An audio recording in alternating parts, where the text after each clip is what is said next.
في المزرعة الهادية دي كل الفراخ كانت نايمة في أمان وراحة، والدنيا كانت ساكتة خالص غير صوت الهواء الخفيف اللي بيعدي بين الشجر. لكن الجدع ده الديك كان أول واحد يصحى، علشان دايما بيقول اللي بيصحى بدري بياكل أكتر.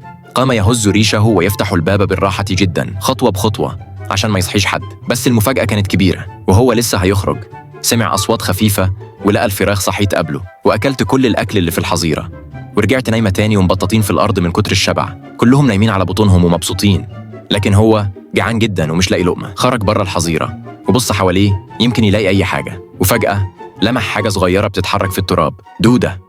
عينه لمعت وقال في نفسه أهي رزقة من السماء. مسكها بسرعة، بس قبل ما يلحق ياكلها كتكوت صغير جه من وراه وخطفها من منقاره وأكلها في لحظة. الديك اتجن من الغيظ، قال مش هسيبها كده.